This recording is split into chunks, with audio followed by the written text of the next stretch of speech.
Hey guys, Matt here. This is my review of King Arthur, Legend of the Sword. This movie is directed by Guy Ritchie, who previously did Sherlock Holmes, Rock'n'Rolla, and Snatch. This movie stars Charlie Hunnam, Jude Law, and Astrid Berghaus Frisbee, with Jimon Hansu, Eric Bana, and Aidan Glenn.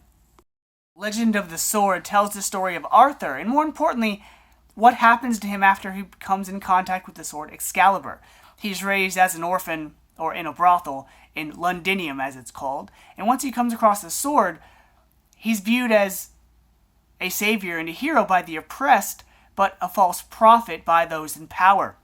And so he must decide what kind of man he wants to be with this new power that's been thrust upon him, whether he likes it or not.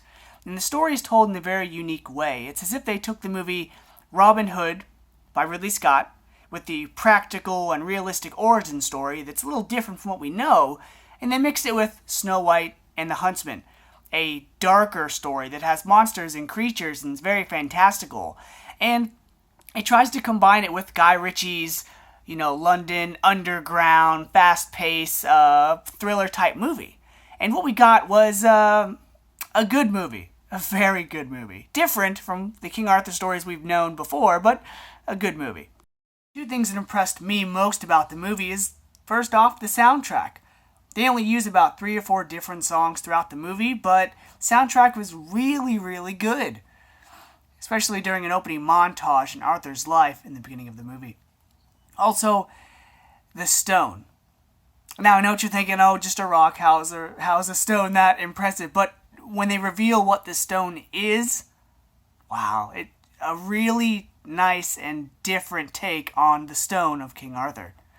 Going into the movie, I thought the majority of it would be like Sherlock Holmes. It would be a dated historical movie, but it'd be told in a really cool and stylized way.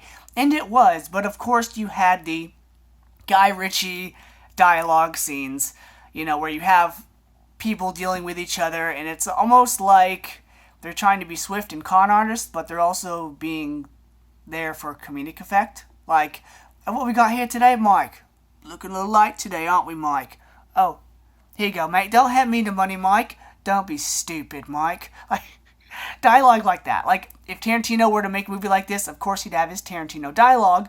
Just like this, Guy Ritchie has his dialogue and his quick cuts and edits as well.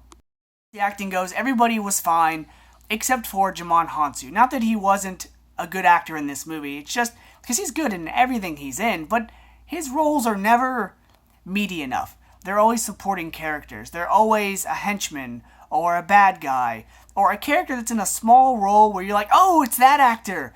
But really, ever since Gladiator, he hasn't really gotten a role that's a Jimon Hansu role. He's always a supporting character. Aidan Glenn is also supporting in this movie as well, but you really can't tell a difference between his little finger in Game of Thrones and this one, except for the facial hair.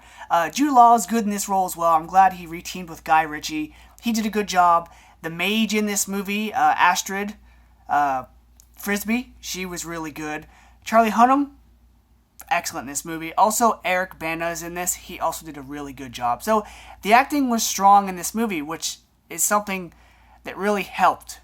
The only downside of this movie is there are a couple scenes that were edited very quickly. Like, there's a scene where Arthur has to go to, it's called the Dark Place, where he deals with all these different creatures and monsters trying to get to a certain point on this mountain. And the scene is almost like a montage, because they cut to him fighting this rat, and then him fighting off the snake, and then this eagle.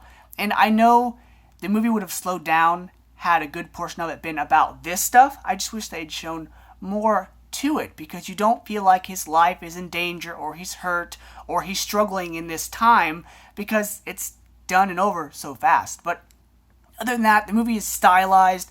The monsters, the demon thing he fights in it is really cool. And overall, this was a pleasant surprise. I thought it would be a slow Guy Ritchie dialogue movie, but it wasn't. It was the story of King Arthur with the Guy Ritchie style. And it was very stylized, which is really cool. So because of that, I'm going to give King Arthur, Legend of the Sword, a B+. Whether you're a fan of Charlie Hunnam or Guy Ritchie, I recommend this movie. So until next time, guys, see ya.